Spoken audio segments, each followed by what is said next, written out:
Hi guys! Our next adventure ay dito pa rin sa Bataan. Sa mga hindi pa nakakapanood ng previous vlog ko, check this link. For this vlog, bibisitahin natin ang Casas Filipinas de Acuzar.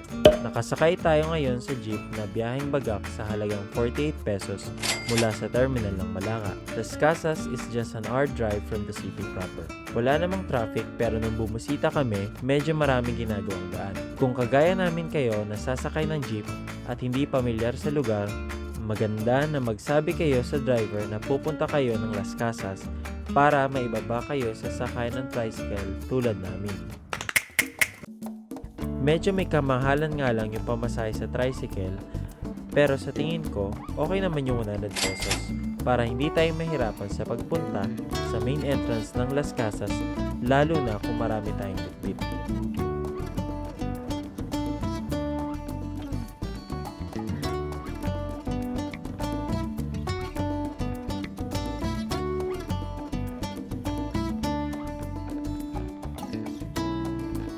Pagdating sa gate, tatanungin ka ng mga guard kung ilan kayong papasok para sa gate pass.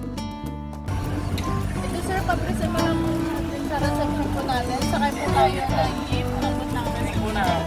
From there, pwede nyong lakarin papunta sa reception o sumakay sa libreng jeep.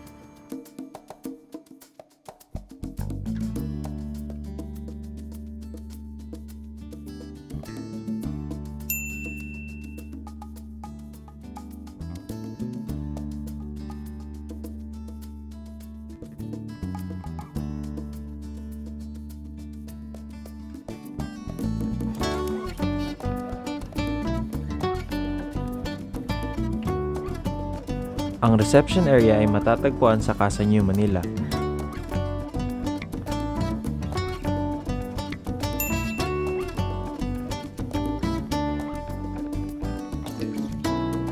Pagpasok mo dito, makikita mo sa kaliwa ng kasa ang pasalubong center kung saan makakabili ng ilang pinagmamalaking produkto ng Bagac.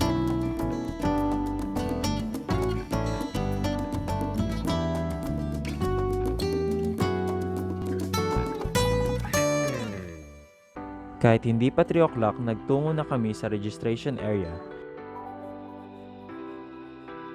Dito, pinapirma kami ng activity waiver form at kinabitan ng bracelet labeled sticker tag. Binigyan din kami ng mapa at references sa mga activities na pwede namin gawin. Resort is being offered to natin drop-off, free of charge period. Then breakfast tomorrow again oriented from 7 to 8 p.m. Advice ko lang sila sa libre yan at attention tayo because of the... Pinaliwanag din ni ate ang ilang mga bagay na hindi namin magagawa dahil na rin sa panahon.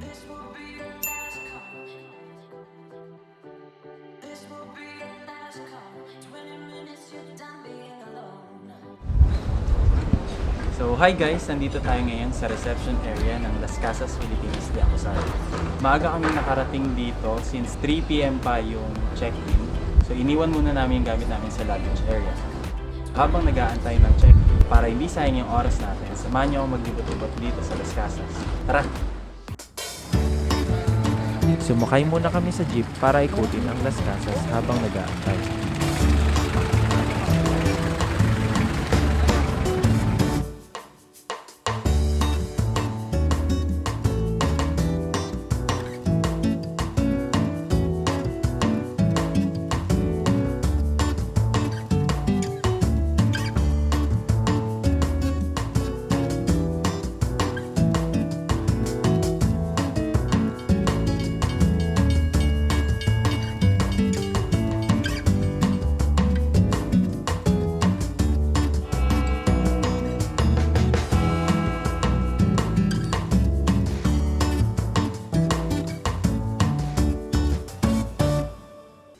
Sakto, pagbalik namin sa reception area, nakuha na rin namin ang aming mga keycards.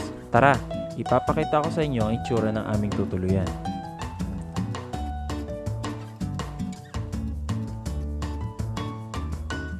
Sakto lang ang laki ng room.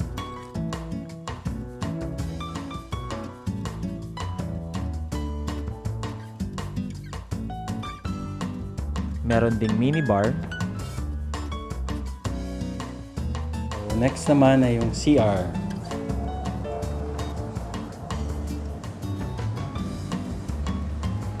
Ayan. Hi guys! May kasamang toiletries, may hot and cold shower at bathtub.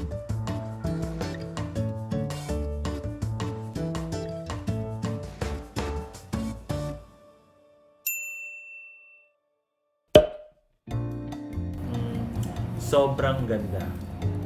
Yung kahit saan ka lumingon, kung paano kakausapin ng staff at yung ambience ng lugar ay sobrang ganda, para kang bumalik sa nakaraan. Since bukas pa talaga yung start ng day tour namin, ginamit namin yung time para maglibot-libot. Kahit gloomy at medyo umuulan-ulan, nakakamangha pa rin yung lugar. Las Casas Filipinas de Acuzar, ang ibig sabihin sa Tagalog ay ang mga bahay sa Pilipinas ni Acuzar. Acuzar ang apelido ng may-ari na si Mr. Jose Jerry Acuzar. Sinimulan itong gawin noong 2003 para gayahin o i-reconstruct ang mga lumang bahay dito sa Pilipinas at dalhin sa Bagac, Bataan.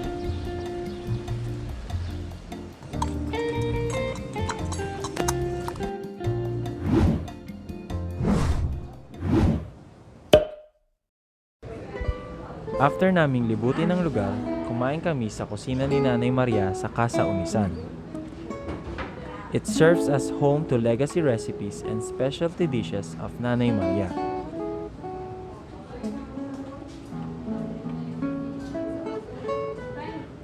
Kumain kami ng ensaladang talong, sinigang na sugpo at alini rice.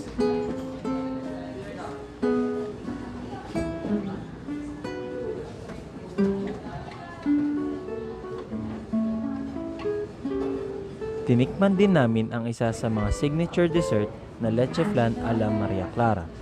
Medyo may kalakihan yung presyo pero good for 2 to 3 persons naman yung pagkain, kaya pwedeng paghati-hatian.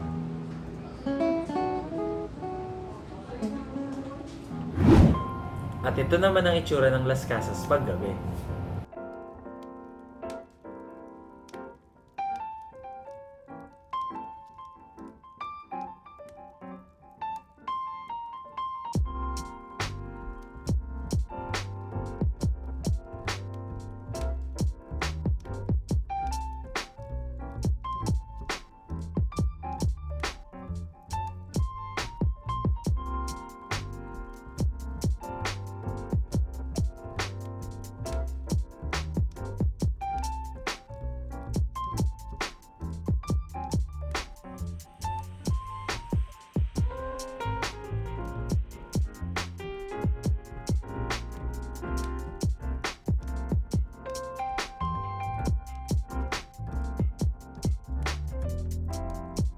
So, ayun muna for today. Sana medyo maging okay na yung weather bukas para mas ma-enjoy natin itong Las Casas. Kaya, pahinga na muna tayo. Good night! Hi guys! So, nandito tayo ngayon sa Hotel de Orient, Binondo Hall. So, may free breakfast yung nakuha naming deal. Buffet style. Tara, kain muna tayo.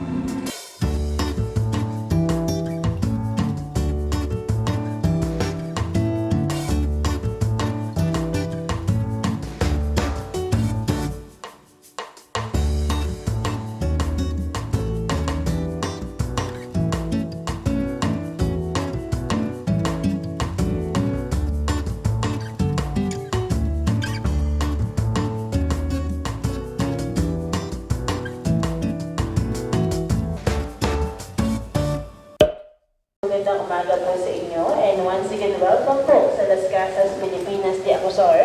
Ang pasikat ang magiging tour guide po ninyo at sasamahan po kayong mamasyal dito sa Las Casas. Nagbigay lang ng reminder si ate tungkol sa tour, then nag-start na kaming libutin ang ilan sa makasaysayang bahay o casa dito sa Las Casas.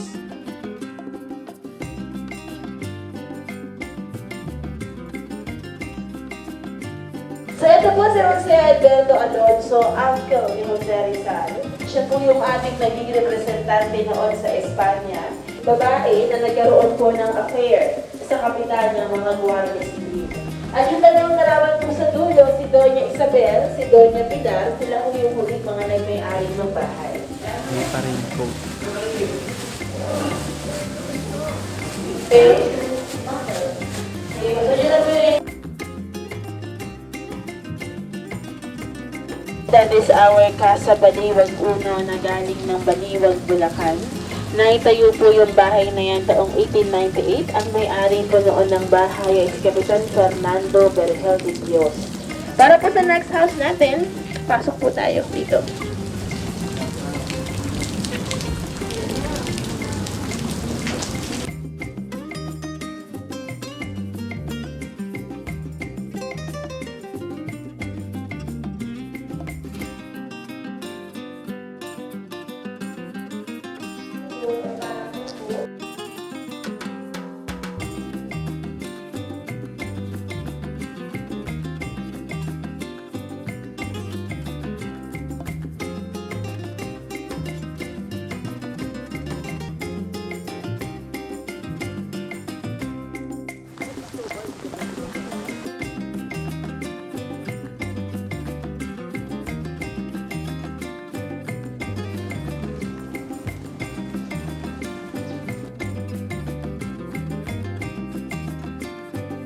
Ilang percent na lang yung na-restore? Mga 60%. So usually po sa mga houses namin dito, 60% to 70% lang po yung nare-restore or nalilipat kasi po yung kalahati, stone part na siya. So most probably yung mga stone part po, hindi na siya magdadala din. Basag na siya, pagka po din dismantle.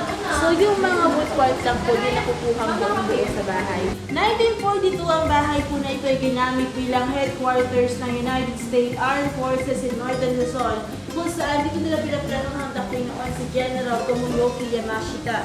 Napansin po ninyo, ng panahon po ng Espanyol, lalo na po yung babae, hindi siya nakasmile or nakangiti. Pag ang babae daw po ay sneeze o humiti, kaharutan ang ibig sabihin yun. Okay, so ito mga pagbahay na to, this is our Casa Vicentina or Casa Binondo Tres. Galing po ng Madrid, corner Peñarubia Street, San Nicolas, Binondo, Manila.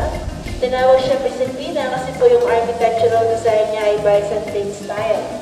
Maraming salamat po sa room for your video mga balik po ulit dito sa casa. Maraming salamat.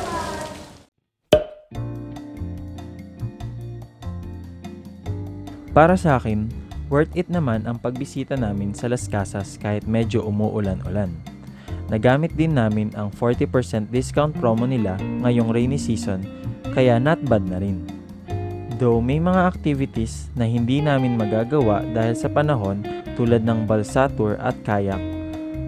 Overall, I think we still experience Las Casas' extravagant and charming beauty.